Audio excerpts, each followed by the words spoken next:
अगर इस देश में अदालतें न होती और इन अदालतों में न्याय न मिलता तो सोचिए इस देश की सरकारें और उनकी पुलिस इंसाफ का क्या हाल कर देते, क्या हश्र करते। कोलकाता में जिस 31 वर्ष की महिला डॉक्टर की बलात्कार के बाद हत्या हुई और बदलापुर में जिन 4 साल की बच्चियों के साथ स्कूल में यौन शोषण हुआ, इन दोनों ही मामलों में सरकारों और उनकी पुलिस ने पीड़ित परिवारों के साथ न्याय नहीं किया।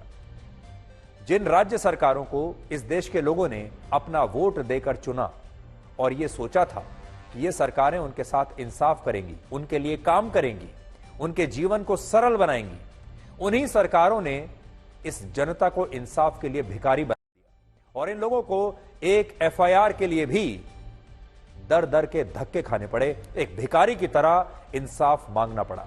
और जब दर दर भटकने पर भी इन पीड़ित परिवारों को न्याय नहीं मिला और इन लोगों ने आंदोलन किया तो पुलिस ने उन्हें इंसाफ मांगने के जुर्म में एक अपराधी की तरह जेल में डाल दिया। यह सब कुछ उन राज्य सरकारों ने किया जिन्हें इस देश के लोगों ने अपना वोट दिया था। लेकिन जिन अदालतों और जजों को आपने अपने वोट से नहीं चुना, ये चुनाव लड़कर यहां तक नहीं आए हैं, वही अदालतें और जज आज इस देश के लोगों को इंसाफ दिला रहे हैं। यही अदालतें अब इंसाफ की आखिरी उम्मीद बन गई हैं। यह वादा नेताओं को निभाना चाहिए था, यह वादा राज्य सरकारों के प्रशासन को निभाना चाहिए था, सरकारी अफसरों को, पुलिस को निभाना चाहिए था। आज अगर इस देश में सुप्रीम कोर्ट ना होता तो इस देश के लोगों को कभी यह पता ना चलता कि कोलकाता की घटना में पुलिस ने अपना काम ईमानदारी से नहीं किया था और पुलिस अपने आप को बचा ले जाती, अपनी लापरवाही पर पर्दा डाल देती। घटनास्थल पर सबूतों को मिटाने से लेकर अंतिम संस्कार तक, पीड़ित परिवार को एफआईआर के लिए इंतजार कराने तक कोलकाता पुलिस ने इस पूरे मामले की जांच इस तरह से की जैसे वो इस महिला डॉक्टर को नहीं बल्कि उसका बलात्कार और हत्या करने वाले आरोपी को न्याय दिलाने का काम कर रही है।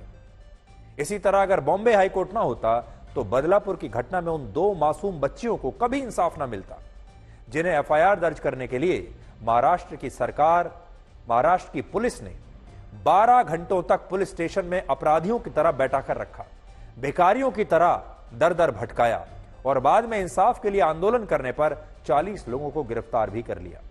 हाईकोर्ट ने आज कहा कि ऐसा क्यों है कि जब तक लोग इंसाफ मांगने के लिए सड़कों पर उतरकर विरोध प्रदर्शन नहीं करते, तब तक सरकारें उन्हें इंसाफ दिलाने के लिए प्रयास भी नहीं करती। और बॉम्बे हाईकोर्ट ने अब इस मामले में स्कूल के खिलाफ कड़ी से कड़ी कार्रवाई करने के भी आदेश दिए हैं। यानी बॉम्बे हाईकोर्ट भी यही कह रहा है कि क्या अब इस देश में इंसाफ पाने के लिए भी आंदोलन करना पड़ेगा? जब तक लोग सड़कों पर नहीं उतरेंगे, आंदोलन नहीं करेंगे, अपना गुस्सा नहीं दिखाएंगे, क्या तब तक उन्हें इंसाफ नहीं मिलेगा? यानी इन दोनों ही मामलों में, कोलकाता और बदलापुर, इन दोनों मामलों में जनता द्वारा चुनी गई सरकारें उन्हें इंसाफ दिलाने में फेल हो गईं और सरकारों ने और पुलिस ने अपना काम ठीक से नहीं किया। लेकिन अदालतों ने इन घटनाओं का स्वतः संज्ञान लेकर अपने कर्तव्य को समझा और इस देश के जनप्रतिनिधियों का वो कड़वा सच उन्हें बताया जिसमें आम जनता उनके लिए HVM यानी ह्यूमन वोटिंग मशीन बनकर रह जाती है और उसे सिर्फ वोटों के लिए इस्तेमाल किया जाता है। और इसीलिए हमने आपके लिए नया शब्द आज खोजा है। ईवीएम तो आपने बहुत सुना होगा, इलेक्ट्रॉनिक वोटिंग मशीन। पूरी दुनिया ये मानती है कि चुनाव ईवीएम के जरिए होता है, लेकिन ईवीएम से बड़ा है HVM, ह्यूमन वोटिंग मशीन। और हमारे देश के नेता और सरकारें ये चाहती हैं कि इस देश के 100 करोड़ वोटर असल में एक वोटिंग मशीन बनकर रह जाए। 5 साल में एक बार वोट डालिए और वोट डालने के बाद आपका काम समाप्त। इसके बाद कभी भी कुछ मांगने के लिए किसी पुलिस स्टेशन मत जाइए, किसी सरकारी दफ्तर मत जाइए, कोई आंदोलन मत करिए। और आपको इंसाफ भीख में मिला तो ठीक है, लेकिन आप इसे अपने अधिकार की तरह मांग नहीं सकते। ये सारी व्यवस्था आपको कहती है चुपचाप जुल्म को सहते रहिए। सोचिए, जब हम गुलाम थे तो आजादी के लिए हमारे देश की जनता आंदोलन करती थी, लेकिन अब आजाद देश में जनता को अपने ही अधिकारों के लिए आंदोलन करना पड़ रहा है। अब तो अंग्रेज भाग चुके, अब हमारे ही देश के जो लोग हम पर शासन कर रहे हैं, जिन्हें हम ही ने चुना है, उनके खिलाफ आंदोलन करना पड़ रहा है। और उन राज्य सरकारों से इंसाफ की भीख मांगनी पड़ रही है जिन सरकारों को उन राज्य के आम लोगों ने अपने वोट से ही चुना है। इन सरकारों के, इन पार्टियों के नेता दर दर भटकते हुए वोटरों के घर जाते हैं, हाथ जोड़कर वोट मांगते हैं और कहते हैं हम आपकी सेवा करेंगे, हमें वोट दीजिए। और वोट पाते ही, चुनाव जीतते ही कैसी सेवा करते हैं आपने देख लिया। आज भारत के मुख्य न्यायाधीश जस्टिस DY चंद्रचूड़ की तारीफ भी करनी चाहिए, जिन्होंने इस देश के लोगों में न्याय की इस उम्मीद को जिंदा रखा है। चाहे कोलकाता की घटना हो, चंडीगढ़ का मेयर चुनाव हो, मणिपुर में महिलाओं पर अत्याचार हो या चुनावी बॉन्ड्स का मामला हो, मुख्य न्यायाधीश जस्टिस DY चंद्रचूड़ ने इन मामलों में इंसाफ करके ऐसे क्रांतिकारी फैसले सुनाए हैं जो इस देश के लिए मिसाल भी हैं और जो इतनी नाइंसाफी के बाद भी इस देश के आम लोगों में न्याय की उम्मीद को जिंदा रख रहे हैं। और कोलकाता के मामले में भी उन्होंने स्वतः संज्ञान लिया और अब वो एक बहुत ही सख्त सुनवाई कोलकाता के मामले की अपनी अदालत में कर रहे हैं। और आज हमारी सरकारों को यह सोचना चाहिए कि अगर अदालतें इस देश के आम लोगों के साथ खड़ी हो सकती हैं, इस देश के लोगों के न्याय के लिए लड़ सकती हैं, तो इस देश के नेता लोगों से वोट लेकर भी जनता के साथ खड़े हुए क्यों नहीं दिखाई देते। ये काम तो सबसे पहले इन नेताओं का था, यही तो कहते थे कि हम आपकी सेवा करेंगे, लेकिन आज वो सारा काम अदालतों को करना पड़ रहा है। बहुत सारे नेता व्यंग में कई बार ये कहते हैं कि आजकल तो अदालतें देश चला रही हैं, सुप्रीम कोर्ट देश चला रहा है, हमारी तो कोई जरूरत ही नहीं है। बिल्कुल सही बात है, क्योंकि जब आप अपने कर्तव्य को भूल जाएंगे तो फिर अदालतें ही इस देश को चलाएंगी। इस देश में लोकतंत्र के 3 स्तंभ माने जाते हैं, जिनमें पहला स्तंभ न्यायपालिका का है, दूसरा विधायिका का है और तीसरा कार्यपालिका का है। और इन दोनों ही मामलों में, कोलकाता और बदलापुर के मामले में, विधायिका और कार्यपालिका फेल हो गए और सिर्फ न्यायपालिका ही लोगों को इंसाफ दिला रही है। देखिए, न्यायपालिका लोगों की आखिरी उम्मीद बनकर आई है, कार्यपालिका नहीं आई, विधायिका नहीं आई। कार्यपालिका में पुलिस भी आती है, प्रशासन आता है, हमारे जो बड़े बड़े अफसर हैं वो आते हैं, खाकी वर्दी वाले आते हैं। विधायिका में कौन आता है? जिन जनप्रतिनिधियों को आप वोट देकर चुनते हैं वो यहां आते हैं। अब आप ये देखिए कि आज सीबीआई ने कोलकाता पुलिस की जांच को लेकर सुप्रीम कोर्ट में कौन से 5 बड़े खुलासे किए हैं जो आपको पता होने चाहिए। इनमें पहला और सबसे बड़ा खुलासा यह है कि इस मामले में घटनास्थल के साथ, क्राइम सीन के साथ छेड़छाड़ हुई है और क्राइम सीन को नुकसान पहुंचाया गया है। जो बात हम पहले दिन से कह रहे हैं, जो दिखाई भी दे रहा था कि क्राइम सीन के साथ छेड़छाड़ हुई है, सबूतों को नष्ट करने की कोशिश हुई है। अब सोचिए, सबूतों को कौन नष्ट करना चाहता है? दूसरा, पुलिस ने क्राइम सीन की वीडियोग्राफी तब की जब डॉक्टरों ने पुलिस पर बहुत दबाव बना दिया और इससे ऐसा लगता है कि पुलिस ने इस मामले में अपना काम ठीक से नहीं किया और वो क्राइम सीन की वीडियोग्राफी नहीं करना चाहती थी। तीसरा, यह आशंका भी है कि इस मामले में सबूतों को मिटाने की कोशिश हुई और अस्पताल प्रशासन ने भी अपना काम ठीक से नहीं किया। अस्पताल प्रशासन को सुबह 5:20 पर यह पता चल गया था कि अस्पताल के सेमिनार हॉल में एक ट्रेनी डॉक्टर की लाश मिली है, लेकिन इसके बावजूद उस महिला डॉक्टर के माता पिता को इस घटना की जानकारी बहुत देर से दी गई। चौथा, इस घटना में पहली एफआईआर रात को 11:45 पर दर्ज हुई, जब पीड़िता का अंतिम संस्कार हो चुका था, यानी जानकारी मिलने के 18 घंटे के बाद यह एफआईआर दर्ज हुई। सोचिए, पुलिस 18 घंटे तक क्या करती रही। एक लाश मिलती है महिला डॉक्टर की, जिसमें वो अर्धनग्न है, चोट के जबरदस्त निशान है, उसकी हत्या हुई है, साफ दिखाई दे रहा है, आंखों से खून निकल रहा है, और उसके बाद भी 18 घंटे लग गए पुलिस को एफआईआर दर्ज करने में। और सीबीआई ने 5वीं बड़ी बात सुप्रीम कोर्ट को यह बताई कि उसे इस मामले की जांच पूरे 5 दिन के बाद सौंपी गई और तब तक इस मामले की जांच पहले ही प्रभावित हो चुकी थी, सबूतों के साथ समझौता हो चुका था। इससे यह पता चलता है कि इस मामले में मुख्यमंत्री और गृह मंत्री और स्वास्थ्य मंत्री ममता बनर्जी की कोलकाता पुलिस ने ईमानदारी से जांच नहीं की और जिस क्राइम सीन को पुलिस को सुरक्षित रखना चाहिए था, उसे भी नुकसान पहुंचा दिया गया। सबसे बड़ी बात यह कि अगर सुप्रीम कोर्ट के मुख्य न्यायाधीश जस्टिस डीवाई चंद्रचूड़ इस घटना का स्वतः संज्ञान न लेते तो ये सारी बातें शायद आपको कभी पता ही नहीं चलती और हम भी ये बात आपको शायद इस तरह ना बता रहे होते और कभी किसी को यह पता नहीं चलता कि कोलकाता पुलिस की जांच शुरुआत से ही संदिग्ध थी, कॉम्प्रोमाइज्ड थी और यह बात सुप्रीम कोर्ट ने भी आज कही है। सुप्रीम कोर्ट के जस्टिस जेबी पारदीवाला ने कहा इसकी सुनवाई के दौरान कि उन्होंने अपने 30 साल के करियर में कभी ऐसा नहीं देखा जब किसी घटना की जांच में इतने बड़े स्तर पर लापरवाही हुई हो और इसे एक चौंकाने वाला मामला उन्होंने बताया है। यह तो देखिए सुप्रीम कोर्ट के जज कह रहे हैं। अब आप खुद सोचिए, सुप्रीम कोर्ट के जज ये कहते हैं कि उन्होंने अपने 30 साल के करियर में ऐसी लापरवाही नहीं देखी। वो ये कहते हैं ये मामला हैरान करने वाला है, लेकिन ममता बनर्जी को यह मामला हैरान करने वाला नहीं लगता। ममता बनर्जी को इसमें कहीं भी अपनी पुलिस की लापरवाही दिखाई नहीं दे रही, अस्पताल की लापरवाही कहीं दिखाई नहीं दे रही। इसे कहते हैं राजनीति। और जस्टिस पारदीवाला ने यह भी कहा कि अदालत को इस घटना में कोलकाता पुलिस की भूमिका पर पूरा संदेह है, पूरा शक है और सुप्रीम कोर्ट ने इस मामले में 2 बड़े सवाल पूछे, जिनमें पहला सवाल एफआईआर को लेकर है।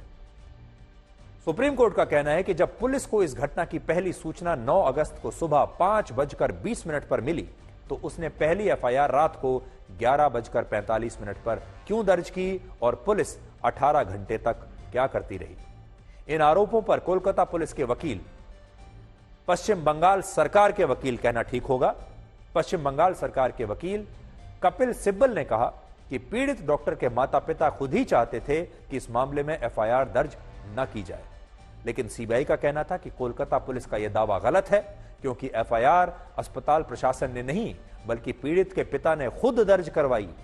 तो देखिए, यह एफआईआर असल में अस्पताल के प्रशासन को करवानी चाहिए थी, मेडिकल कॉलेज के प्रिंसिपल को करानी चाहिए थी, क्योंकि उनके अस्पताल में एक लाश मिली, उनकी अपनी डॉक्टर ऑन ड्यूटी की हत्या हुई, उसका बलात्कार हुआ, लेकिन अस्पताल प्रशासन ने एफआईआर दर्ज नहीं कराई। एफआईआर दर्ज हुई है पीड़िता के पिता के कहने पर, और जो पिता एफआईआर दर्ज करवा रहे हैं उसी के बारे में पुलिस कहती है कि वो खुद नहीं चाहते थे कि एफआईआर दर्ज हो। यह कैसा विरोधाभास है। दूसरा, सुप्रीम कोर्ट ने यह भी कहा कि इस मामले में ऐसा कैसे हुआ कि पुलिस ने पहले शव का पोस्टमार्टम कराया और बाद में अपनी केस डायरी में लिखा कि यह एक अननेचुरल डेथ का मामला है, अप्राकृतिक मौत का मामला है। और अदालत ने यह भी पूछा कि पुलिस ने जिस तरह से इस मामले की जांच की उससे उसका विश्वास कम हुआ है और कोर्ट ने अब इस मामले में उस महिला जांच अधिकारी को भी अगली सुनवाई में पेश होने का निर्देश दिया है, जिसे कोलकाता पुलिस की तरफ से यह केस 9 अगस्त को सौंपा गया था। इसके अलावा भारत के मुख्य न्यायाधीश जस्टिस डीवाई चंद्रचूड़ ने कहा कि अदालत को ऐसी आशंका है कि इस मामले में कुछ केस डायरी के पन्ने इस मामले की केस डायरी के बाद में जोड़े गए हैं, यानी केस डायरी में कुछ पन्ने बाद में जोड़े गए, क्योंकि अगर पुलिस को सुबह से ही यह सूचना मिल गई थी कि महिला डॉक्टर का शव अर्धनग्न हालत में अस्पताल के सेमिनार हॉल में मिला है और उसने सारे साक्ष्य क्राइम सीन से इकट्ठा कर लिए थे, तो उसने इसे अप्राकृतिक मौत का मामला मानकर केस डायरी में पहली एंट्री रात को 11:45 पर तब क्यों की जब शव का भी अंतिम संस्कार हो चुका था, यानी इतनी देरी कैसे हुई। और इसी को देखते हुए जस्टिस डीवाई चंद्रचूड़ ने कहा कि उन्हें ऐसा लगता है कि इस घटना की केस डायरी में भी कुछ पन्ने बाद में जोड़े गए हैं। बहुत गंभीर आरोप उन्होंने लगाया है कोलकाता पुलिस पर। हालांकि कोलकाता पुलिस की तरफ से उनके पश्चिम बंगाल के वकील कपिल सिब्बल ने कहा कि इन पन्नों पर मजिस्ट्रेट के हस्ताक्षर होते हैं और पन्नों को केस डायरी में बाद में जोड़ना संभव नहीं है। सोचिए, किसने कल्पना की थी कि जिस सरकार और पुलिस को इस डॉक्टर को इंसाफ दिलाना था, जिसका यह कर्तव्य है कि वो महिला डॉक्टर को इंसाफ दिलाए, वही सरकार और पुलिस इस मामले में संदिग्ध तरीके से जांच कर रही है और सब कुछ ऐसे हो रहा था जैसे किसी को शायद बचाने की कोशिश होती है। आज जब सुप्रीम कोर्ट में इस मामले की सुनवाई हो रही थी तब इसकी लाइव स्ट्रीमिंग देश भर में देखी जा रही थी और कोलकाता में भी डॉक्टर्स प्रदर्शन स्थल पर इस सुनवाई के दौरान हुई सारी दलील को सुन रहे थे और वो कह रहे थे कि रक्षा करने वाली पुलिस कैसे कई बार इंसाफ का मजाक बनकर इंसाफ का मजाक बनाकर रख देती है। और इस देश में अगर अदालतें ना हो तो उन्हें, इस पुलिस को रोकने वाला शायद कोई नहीं होगा। You may be right, Mr. Sibal. This is something which even the Criminal Procedure Code doesn't prescribe. Yes, exactly. The entire procedure which has been Your followed by your police, police of the state, it is something which at least I have not come across. Yes. In 30 years of my... I know. GD number 542, dated 10:10 a.m. Received information over the telephone from Ajikor Medical College Hospital Police Outpost that a lady of PG trainee of so-and-so was found lying in unconscious state. Mr. Sibal, Yeah. just tell us from your record at what time the postmortem was performed. Yes. I tell you what.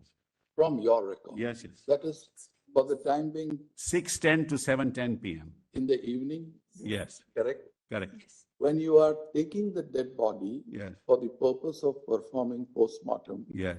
is it a case of unnatural death or not? If it is not a case of unnatural death, why do you have to perform the postmortem? Why has he mentioned this 23, 32 hours, 33, 30 hours? He's come back at that time, Malat. At the police station at that time, Malat. Let them investigate. This has been inserted later in point of time. No, page 4. Yes, prima facie it appears. Before, Malat, before, Prima facie it appears. page 4, not Let inserted. them look into it. तो अभी जो हमने आपको ये तस्वीरें दिखाई, ये supreme court में जब आज सुनवाई चल रही थी और जब बहस चल रही थी, ये उसकी तस्वीरें और उसका वीडियो था। सुप्रीम कोर्ट के ज्यादातर मामलों में आमतौर पर लाइव स्ट्रीमिंग की इजाजत सार्वजनिक रूप से देखने की नहीं होती। मीडिया को भी इजाजत नहीं होती कि वो इस मामले में इस वीडियो का इस्तेमाल कर सके। लेकिन कोलकाता के मामले में अदालत ने खास तौर पर इसकी अनुमति दी और इससे पता चलता है कि कोलकाता का यह मामला राष्ट्रीय महत्व का मुद्दा है और यह मामला कितना बड़ा अपवाद बनकर सामने आ रहा है कि सुप्रीम कोर्ट ने इस बार मीडिया को भी इजाजत दे दी और लोगों को भी यह इजाजत दी कि सुप्रीम कोर्ट की लाइव स्ट्रीमिंग वो देख सकते हैं सार्वजनिक रूप से। आज हम कपिल सिब्बल के बारे में भी आपसे जरूर कुछ कहना चाहेंगे, जो इस मामले में पश्चिम बंगाल की सरकार के वकील हैं और सरकार के पक्ष में अदालत में खड़े हैं। वो पश्चिम बंगाल सरकार का बचाव भी कर रहे हैं और कोलकाता पुलिस का बचाव भी कर रहे हैं और उनका पूरा मुद्दा यह है कि कोलकाता पुलिस ने कोई कोताही नहीं बरती, कोई लापरवाही नहीं बरती। कोलकाता पुलिस ने बिल्कुल ठीक काम किया है, उसकी कोई गलती नहीं है। पश्चिम बंगाल सरकार की कोई गलती नहीं है और अस्पताल के प्रशासन की भी कोई गलती नहीं है। इस मामले की इन्वेस्टिगेशन बिल्कुल ठीक तरीके से हुई है और क्योंकि वो पश्चिम बंगाल सरकार के वकील हैं, उनका ये कर्तव्य है कि वो अपने क्लाइंट को ठीक तरीके से अदालत में जज के सामने उसका पक्ष पेश करें। लेकिन क्या आप जानते हैं कि कपिल सिब्बल यूपीए की सरकार में भारत के कानून मंत्री भी रह चुके हैं। इसलिए आज एक सवाल हम कपिल सिब्बल से यह पूछना चाहेंगे कि अगर उनके कानून मंत्री रहते हुए यही मामला उनके सामने आता, तब भी क्या वो ऐसे ही पश्चिम बंगाल की सरकार का और कोलकाता पुलिस का बचाव करते? आज सीबीआई ने सुप्रीम कोर्ट को अपनी स्टेटस रिपोर्ट सौंप दी और हमें सूत्रों से यह पता चला कि सीबीआई ने अपनी अभी तक की जांच में इस मामले को गैंग रेप का मामला नहीं माना है। फॉरेंसिक रिपोर्ट के मुताबिक कोलकाता पुलिस के सिविक वॉलंटियर संजय रॉय ने अकेले ही इस घटना को अंजाम दिया और इस बात की पुष्टि डीएनए प्रोफाइलिंग और अस्पताल के सीसीटीवी फुटेज से हुई है। दूसरा, सीबीआई ने पोस्टमार्टम रिपोर्ट की जांच की और इस रिपोर्ट में इस घटना में गैंगरेप के दावों की पुष्टि नहीं होती। पोस्टमार्टम रिपोर्ट के मुताबिक यह मामला रेप का और मर्डर का मामला ही है। तीसरी बात सीबीआई ने यह कही कि उसकी जांच अभी पूरी नहीं हुई है और वो अलग अलग तरीकों से यह पता लगाने की कोशिश कर रही है कि क्या इस घटना में आरोपी संजय रॉय के अलावा और भी लोग शामिल हो सकते हैं और इसके लिए फॉरेंसिक रिपोर्ट की दोबारा से जांच हो सकती है और इस रिपोर्ट को एक्सपर्ट्स के पास आगे भेजा जा सकता है। लेकिन बड़ी बात आज जो पता चल रही है वो ये कि सीबीआई ने भी अपनी शुरुआती जांच में यह पाया है कि यह गैंग रेप का मामला नहीं है और इसे एक आदमी ने अंजाम दिया। संजय रॉय नाम का जो आदमी जिसे गिरफ्तार किया जा चुका है, उसने पहले बलात्कार किया और बाद में उसने हत्या की। ऐसा सीबीआई ने कहा है, हमें यह सूत्रों से पता चला है। इसके अलावा सीबीआई को इस मेडिकल कॉलेज के पूर्व प्रिंसिपल डॉक्टर संदीप घोष पर शक है और सीबीआई को लगता है कि डॉक्टर घोष ने इस मामले को दबाने की कोशिश की और उसी की जानकारी में क्राइम सीन से सबूतों को मिटाने का प्रयास भी हुआ था। और आज ही सीबीआई को अदालत से इस प्रिंसिपल के साथ उन 4 ट्रेनी डॉक्टर्स का लाई डिटेक्टर टेस्ट करने की अनुमति मिल गई है, जो घटना वाली रात इस महिला डॉक्टर के साथ अस्पताल में नाइट ड्यूटी पर मौजूद थे। तो बड़ी बात क्या है, प्रिंसिपल का लाई डिटेक्टर टेस्ट किया जाएगा, जिसमें साफ पता चल जाएगा कि क्या हुआ था। और साथ ही उस महिला डॉक्टर के जो साथी डॉक्टर थे, जो उस दिन रात को उसके साथ ड्यूटी पर थे, उन डॉक्टर्स का भी लाई डिटेक्टर टेस्ट किया जाएगा। इस सब के बीच उस महिला डॉक्टर के माता पिता ने कहा है कि उन्हें ऐसा शक है कि किसी ने आरोपी संजय रॉय को उनकी बेटी को मारने के लिए भेजा था और उनकी बेटी की हत्या किसी बहुत बड़े राज को छिपाने के लिए की गई है। 14 दिन হয়ে গেল, কোন রকম তো আমরা দেখতে পাচ্ছি না কিছু একটা। ওই সঞ্জয় রায় বলে একজনকে ধরে অ্যারেস্ট করেছে, ব্যাস ওই পর্যন্তই তো দেখতে পাচ্ছি।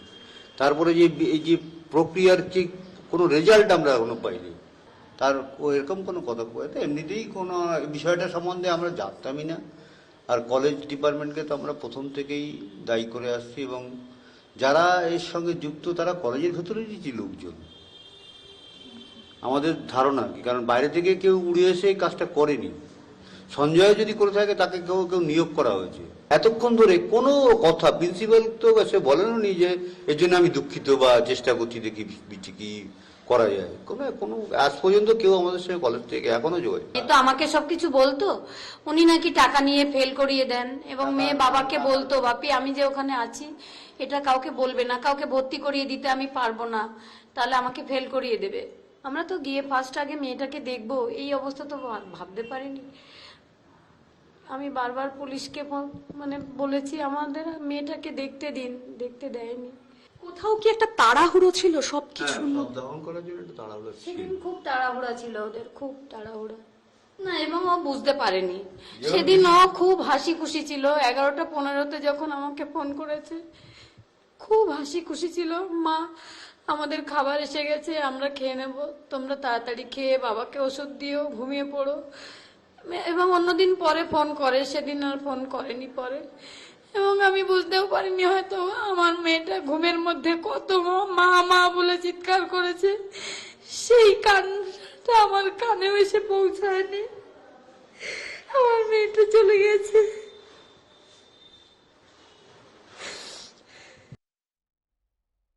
आज थोड़ी देर के लिए अपने आप को उस महिला डॉक्टर के माता पिता की जगह रखकर देखिए, उनके दर्द को थोड़ी देर के लिए महसूस करने की कोशिश कीजिए और सोचिए, उनका शक है, उन्हें लगता है कि उनकी बेटी के साथ कोई ना कोई बहुत बड़ा षड्यंत्र हुआ है। और कितनी अजीब सी बात है कि उनके ये आरोप, उनका ये दर्द पुलिस को समझ में नहीं आ रहा, सरकार को समझ में नहीं आ रहा, नेताओं को समझ में नहीं आ रहा, और ये दर्द सिर्फ अदालत के जजों को समझ में आ रहा है। सुप्रीम कोर्ट के जो जज हैं वो इस दर्द को समझ पा रहे हैं, बाकी कोई और समझ नहीं पा रहा। हम समझ पा रहे हैं, आप समझ पा रहे हैं, देश की जनता समझ पा रही है, अदालत समझ पा रही है, लेकिन नेता नहीं समझ पा रहे, सरकार नहीं समझ पा रही, और खाकी वर्दी वाली पुलिस इसे समझ नहीं पा रही। और आपने देखा होगा कि रेप तो रेप होता है, चाहे किसी भी राज्य में हो, किसी भी महिला का हो, किसी भी परिवार की लड़की का हो, उसका दर्द एक जैसा होता है। लेकिन हमारे देश में रेप पर भी राजनीति होती है। यह देखा जाता है कि रेप कहां हुआ है, किस राज्य में हुआ है, वहां पर किस पार्टी की सरकार है, फिर उसके बाद पार्टियां तय करती हैं कि क्या करना है। फिर यह भी देखा जाता है कि जिसका रेप या बलात्कार हुआ है उसकी अपनी जाति क्या थी, जिसने रेप किया है उसकी जाति क्या थी। और ये सारे समीकरण देखने के बाद हमारे देश के नेता पूरा एक कैलकुलेटर लेकर बैठते हैं, पूरा कैलकुलेटर में कैलकुलेट करके फिर वो देखते हैं कि इस पर जो भी बयान दिया जाएगा उन्हें क्या सूट करता है, किससे उनका वोट बैंक बढ़ेगा, और फिर प्रतिक्रिया दी जाती है।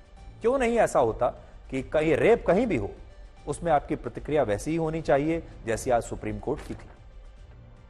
पश्चिम बंगाल के मुख्यमंत्री ममता बनर्जी ने आज प्रधानमंत्री मोदी को एक चिट्ठी लिखी है रेप्स के मामले में। वो चिट्ठी मैं आज अपने साथ लेकर आया हूं, आपकी स्क्रीन पर भी है और मेरे पास भी है ये चिट्ठी। और 22 अगस्त 2024 को उन्होंने ये चिट्ठी लिखी है, जिसमें वो ये कहती हैं कि हमारे देश में बलात्कार के मामले बढ़ते जा रहे हैं और हर रोज 90 बलात्कार पूरे देश में होते हैं, जो कि बहुत चिंता का विषय है और इसे रोकने के लिए हम सबको मिलकर कोई कदम उठाना चाहिए। फिर उन्होंने मांग की है कि मैं चाहती हूं कि इसके बारे में केंद्र सरकार एक सख्त कानून बनाए जिससे आरोपियों को सख्त से सख्त सजा मिल सके। दूसरा, उन्होंने कहा है कि वो चाहती हैं कि रेप के मामलों की सुनवाई करने के लिए अलग से फास्ट ट्रैक स्पेशल कोर्ट्स होनी चाहिए। और तीसरी बात उन्होंने ये कही है कि रेप के मामलों में अधिकतम 15 दिनों के अंदर सुनवाई पूरी होने के बाद इंसाफ हो जाना चाहिए, 15 दिन में। और इसी चिट्ठी में उन्होंने लिखा है कि आज देश में हर दिन 90 बलात्कार हो रहे हैं, जिससे समाज और देश का भरोसा टूट रहा है, ऐसा उनका कहना है।